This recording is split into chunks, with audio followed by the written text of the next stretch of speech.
Pull the way up like we in the club. Fly flashy, grown classy, still turn to the dub. Saturday mornings, no walk of shame, we fresher. 950 lounge, that's my guilty pleasure. I don't miss my favorite show, I put everything on hold. Work the baby, even the babysitter know. When 950 come on, don't bother. I'm locked in 10 to 1, no problem.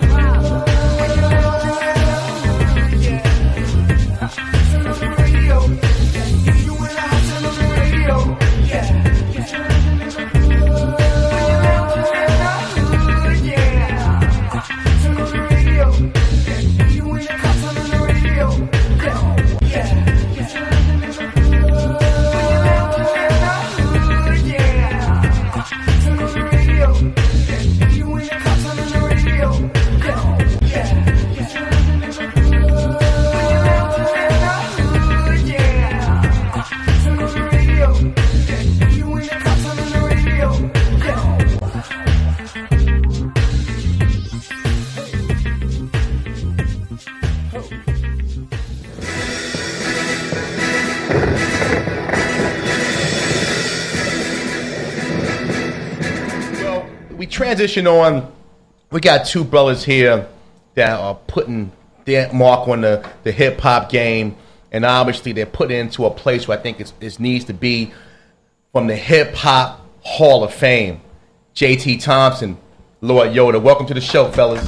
Peace. Thanks for having us. No doubt. My love, JT loving that. Thank you for loving that sweater. I hear you. I'm we do the retro. You know. Yeah, I hear you. Listen, retro's good. Retro's new. From Phil's fashion box. Can you show your age there, bro? I don't even know what that is. I wouldn't expect you to know what it is unless you watch Antenna TV. Styles, thank you, gentlemen, for coming up this morning, man. The Hip Hop Hall of Fame.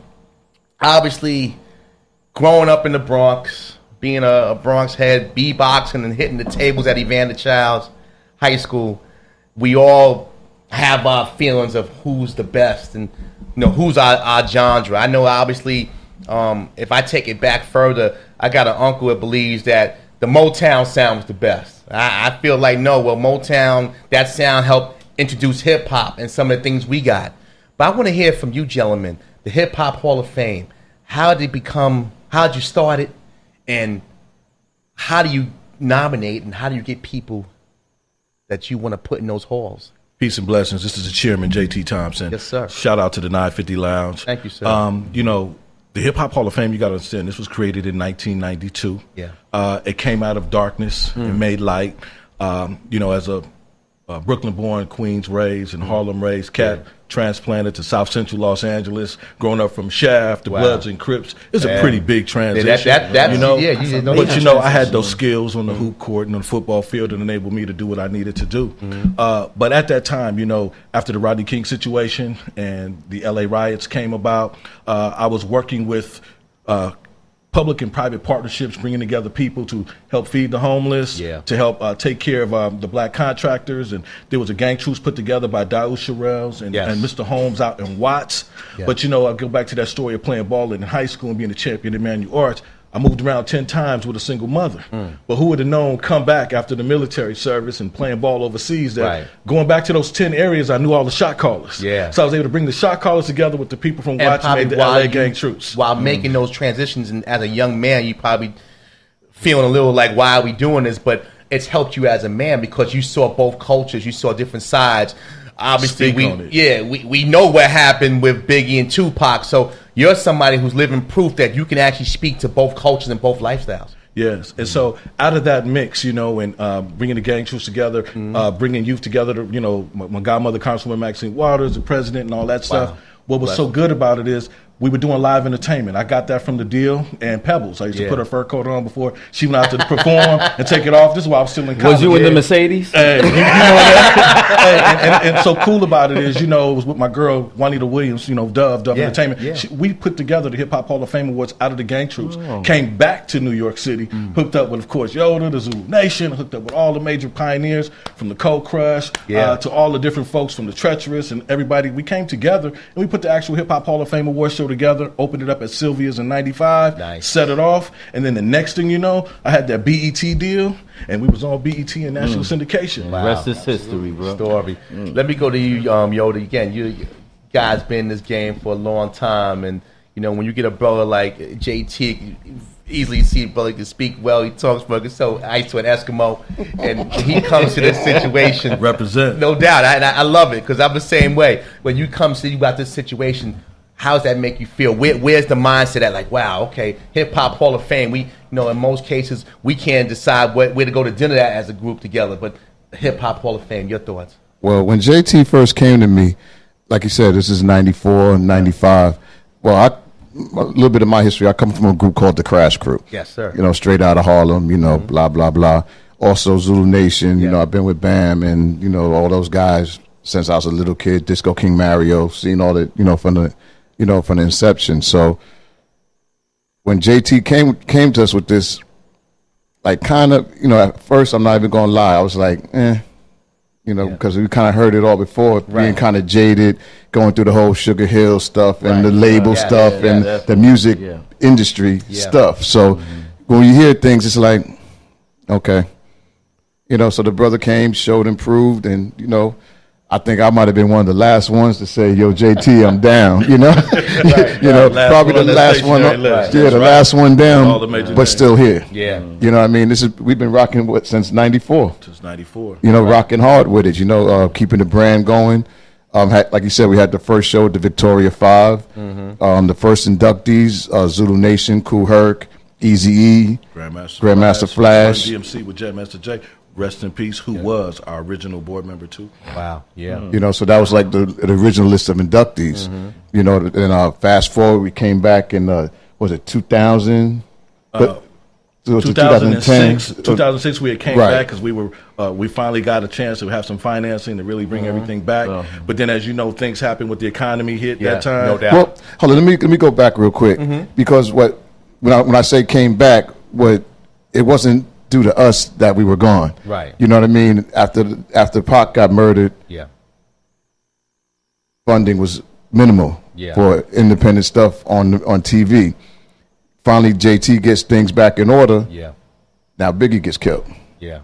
So now we're looking for a home. Talk about from that standpoint. We I guess that was about a 3-year window from 4-year window from the Source Awards to unfortunately the death of Biggie. That and Tupac, but Biggie was the last piece. The Source Award was kind of started, or maybe when Pac got shot at Quad. But when you talk about that, now JT, you got both coasts as home, and 94, you guys start.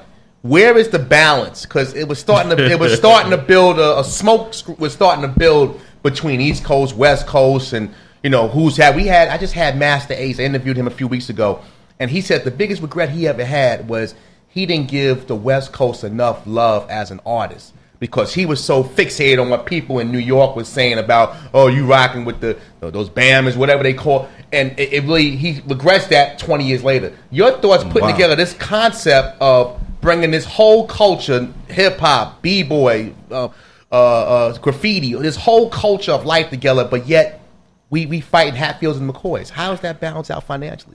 My brother, you hit on the key. It's like people talk about the Hip Hop Hall of Fame today, but they seem to have short memories and forget. Yeah. Actually, we were the one that made old school cool in the first place. Yes, sir. So when you come from that perspective, being a gentleman who has both places at home, it was volatile situation. You got to understand, I just told you about the Gang Troops. Yeah. After our show aired on BET, Tupac got killed the next week. Wow. So you got to understand, I'm a businessman, invested over close to $1 million something, put up real estate to actually make this happen for hip hop, right? People forget that. Yeah.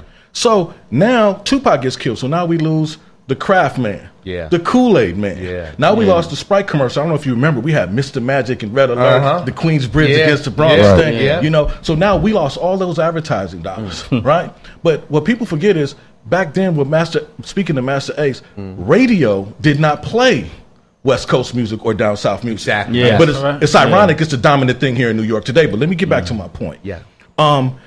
We coming from New York and moving to the West, we took Mr. Magic's Rap Attack and 98.7 Kiss with Red Alert, Yeah. ground, all those mixed. We took that to the West Coast. Yeah. So the West Coast had its own thing where it was pop locking and they had the B-boys here, but the culture was still emanating from hip hop that was Yeah. created out of New York. Right. And I'll let Yoda speak on the rest of that, but I wanted to make that point that we got to this position in the midst of that volatile situation. And you cannot say you can control what people think, but when the media and the hype machine gets behind something to make dollars, it killed off a lot of us independent Yeah. producers and business folks. I can And you imagine. can't forget, I also put out music. I work with Too Short, Master P, E40 from the Bay Area. I put out the Who Riders, you know, as an Yeah, executive yeah, producer. yeah. So I have my dabble in the music industry. But my point is, now is a chance for us to come together with some real peace, love, and unity Right. without the stabbing of one another. And if it's That's what any, and we if it's about. any time in this world that we need that as a culture, now. it's definitely today. Let me go back to you, Yoda. When it comes to that, when again, kind of what JT was saying about that time, you being a legend, a New York rap legend, a rap history legend. Where is that vibe with you? Like, are you getting that respect? Like, obviously, JT's a businessman, and he's trying to keep the quota fires with all the stuff going around. But as an artist, who's obviously an artist, who has history and legacy, how did that play for you? Like, I ain't trying to deal with these guys, or, you know, I'm going to go with JT say. How was your feeling back then? Well, you know, honestly, like I said, back then, it took a minute to see the vision, but you know, once I got past the industry stuff, Right. I did see where the brother was going, and I do believe in the mission. And peace, unity, love, and having fun is definitely the mantra. And anytime I can do that and work and help build bridges and not burn them like others do, Yeah. you know, I'm with that. And it's not just building the bridges with us as artists, but we got to reach back to the younger generation. You know what I mean? Because right now you got the younger generation, they don't even know who we are. Yeah. Like to them, I'm just my daughter's father. Yeah. You know what I mean? But to somebody overseas, they could tell me what I did, when I did it, and what I had on when I did it. Right. And here they're like, oh, that's just the old head. That's Kimberly's dad. Right, right. You know, something like that. But right now, there's definitely a need for the Hall of Fame. And the Hall of Fame, you know, let me make this perfectly clear. We're neutral on any type of nonsense. Yeah. We don't deal with it. We're not indulging in any of that. If it's not on some positivity, if it's not about moving us as a people, if it's not about educating our young ones, the Hall of Fame's not doing that. We're not getting involved with the political stuff.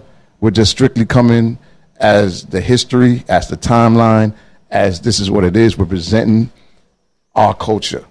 I want to take a quick break, but when I come back, I'm going to talk to you guys about today's music.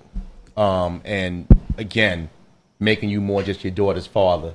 People should know that. Hey, listen, know your history. Like in any other world, you know your history before you know your present, or you know your present because of your history. So I'm going to come back with that, and obviously get into your top five. I know you guys have some thoughts, JT, especially with living on both coasts, on who's your top five, and the rest of the team here having a great conversation.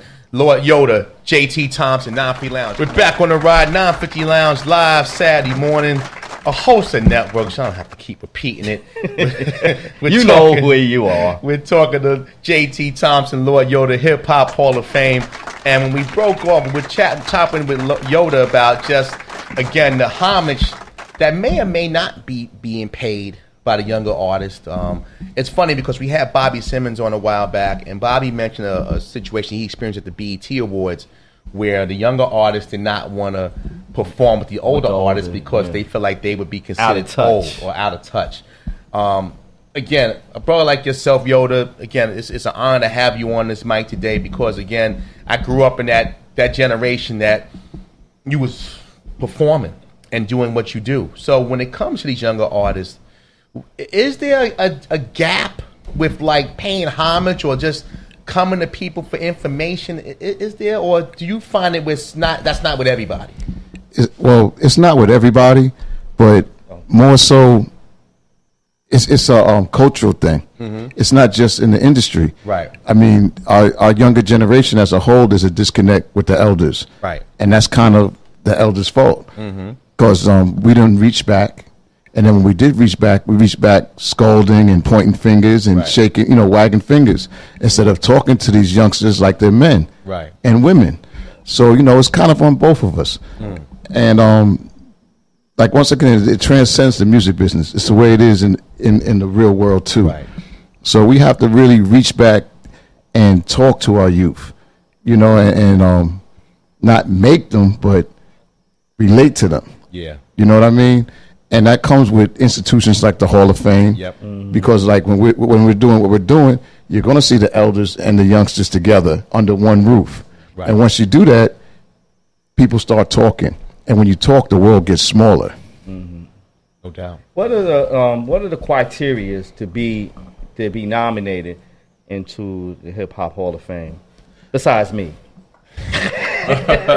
I like how you snuck that in there. That deserved that too. I mean, What are the qualifications? I mean, I'll let the chairman take care of that. No, really, sales is like. I'll let the chairman tell you, because Chairman. And it's all good. And I was just thinking about what you guys have just talked about, and I do want to make sure that we touch back on that and giving back and bringing and bridging the gap between young and old, because the Rolling Stones going strong. We got people. Classic music now classic hip hop has its own radio stations. Yeah. Right. We are going to be that bridge. Right. But to answer your question, we're still finishing off the list that we had in the 1990s because of the delays that we had with the Tupac and the Biggie situation. So, but the criteria moving forward is going to be then we was 20-something years old. Now it's 44 or 40, about 44 years old, right? So now we're able to say, with the new committee that's getting ready to come online after we reconstitute this new committee and some of the board stuff that's coming up. Yep.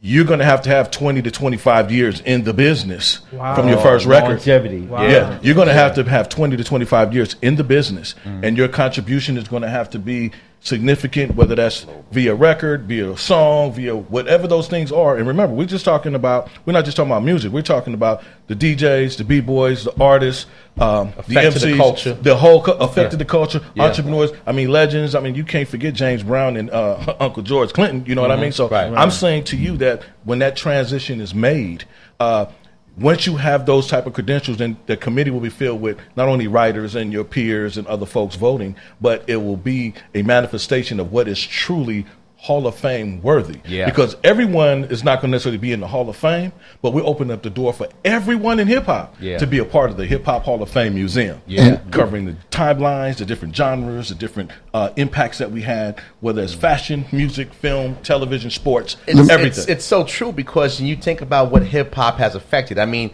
it's funny. I was talking to the guy that runs this studio here, DWI, and we were talking about how hip hop has even ingrained itself into regular media and regular advertising, like the Uber to get your side hustle on. And now, 20 years ago, people weren't saying side hustle and on Madison Avenue.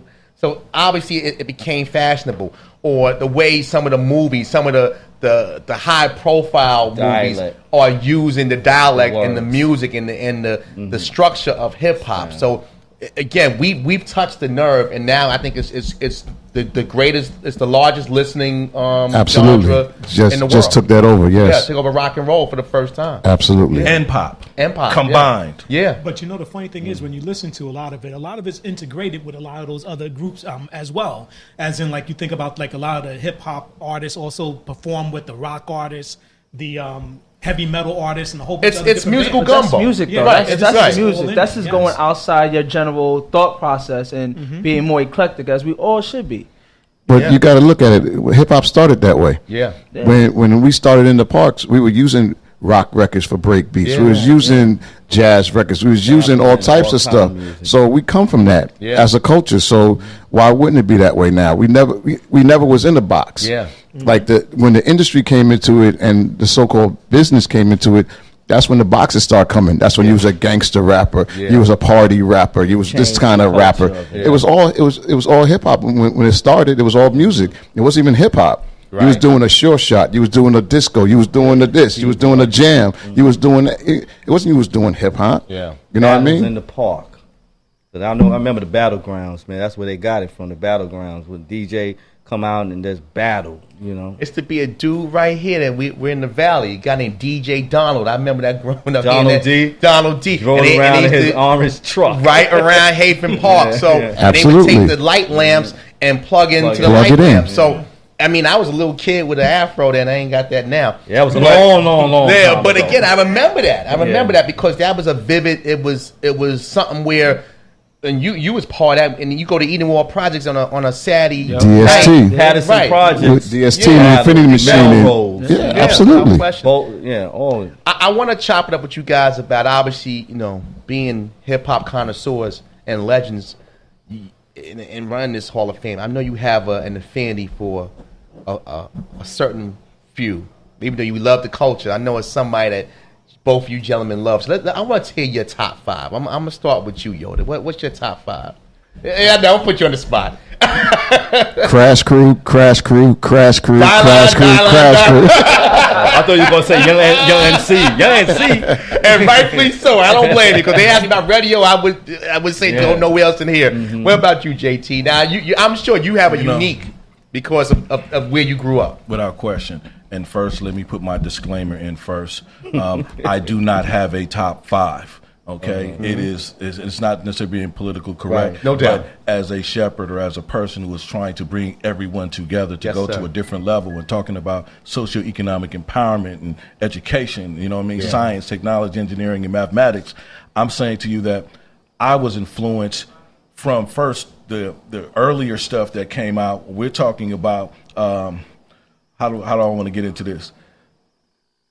Furious 5. Yeah. I mean, you talk about the message. The mayor start somewhere. You heard Rapper's Delight for the first time, and soon after that, you heard Curtis Blow and Yeah. Christmas Rap, you know what I mean? But those things were starting points. But when you get into where I'm at, it's like KRS-One, De La Soul, Yeah. LL Cool J, I Yeah. mean, Run DMC. 80s, yeah. I'm the you king all of over. rock. I don't you know think what I'm LL saying? gets enough credit. Oh, without question. LL lasted over 3 decades. But And see, still going strong. Yeah. And then you take it from a West Coast perspective. I mean, be honest with you, we was rocking with Egyptian Lover and World Class Wrecking Crew with Dr. Dre and them way Yeah. before NWA. You know what I Yeah, mean? yeah. So then when you and Uncle Jam's Army and a few The others. K-Day Mix Masters. And Mix Masters at K-Day. So I'm saying to you, that was hip hop from New York Bridge. Yeah. But then, you got to give respect. People might not remember it, but Two Live Crew in the South, Oh, yeah. they was doing the damn Legends, thing. You know what I'm legends, saying? yeah. So as you can see, my taste was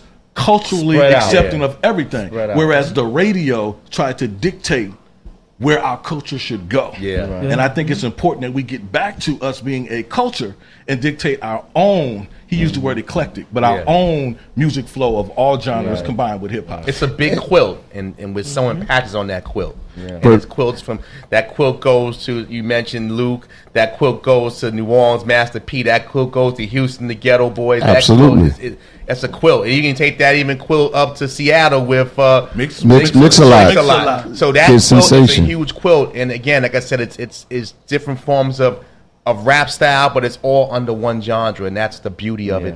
I know we got a few minutes left, and brothers, I really appreciate you coming. I'd love to get you back on because I think there's so many ways we can go to the economic portion of hip hop, where you see the Hip Hop Hall of Fame going from that standpoint. But before we leave, I just want to wrap this up. Before we get out of here, I just want to hear one thing, and there's so many things that can go, but just to get this last thing in place. The 3 to 4 year plan. You guys obviously had a tough hiatus because of issues and tragedies that happened in the industry. game. But where do you, now that we're on smooth footing, where do you see the Hall of Fame going? Well, I'm looking at it like this. We just won a bid in Harlem for our own building and development site. Nice. So Phase 1 is to actually complete the acquisition of this particular facility. We'll open up phase 1 of a restaurant, gallery, and the things that's going to be in it for right now. Beautiful, with our film and TV studio, where we have our hip hop art and multimedia academy, where young people learn behind the scenes, kind of like what you're doing, and they actually help create content for the Hip Hop Hall of Fame. But at the same time, we just got David Ajay, who built the architect for the facility in Washington, D.C., the African American Museum. So he's also on board as our architect. So for that next couple of years, he'll be on the designing and the permit stage, so that we'll be able to knock that building down and build a 20-story Hip Hop Hall of Fame, which have a museum, have a retail gift store, a sports bar, a restaurant, a concert lounge, doing 200 live events a year. Plus, I mentioned to you the academy, but more importantly, you'll have a hotel on top as well. No doubt. And we'll look for doing expansion into the schools with our mascot, DJ B-Boy Scratch, where the kids will come in on field trips. He'll entertain them with PSAs, don't do drugs, stay in school, that sort of thing. And the kids leave with a goodie bag, and then we get ready to open, you know? Seeing a million people. You gotta have a vision to make it happen, man. We'll make sure we shoot you a rendering so you get an idea what it's going to We look like. appreciate that. And whatever we can do from a standpoint to help these causes, to bring awareness, we're here. And I say that on this mic, and I know my team feels the same way. Real quick, before we get you out of here, your information, website, and contact information. Well, you can reach us at hiphophof.org. And there you can also be a founding fan and, you know, find all the, you know, the buttons that take you to where you want to go, whether it's going to be the Hip Hop Hall of Fame Awards show, founding fan, the first 5,000 fans that join. This will be an exhibit in the Hall of Fame. So you actually be an exhibit by being the founding fan and helping to build this museum. So, you know, we're doing things like that. But hiphophof.org. Your social medias, you guys, personal social media. Without question. DJ Lord Yoda X. at everything. They know me. They know me. At everything. Facebook.com/Hip Hop Hall of Fame, Yes, sir. or Twitter @ Hip Hop HOF. And that founding fans he was talking about is important because we're actually building a fan Wall of Fame exhibit. So the first 500,000 fans that do sign up, you will actually be in the Hip Hop Hall of Fame with your name, likeness, in a small video. wow. So you can be a part of hip hop history in the Hip Hop Hall of Fame. Hey, gentlemen, this has been fun. Thank you so much. JT Thompson, your Lord Yoda Hip Hop Hall of Fame.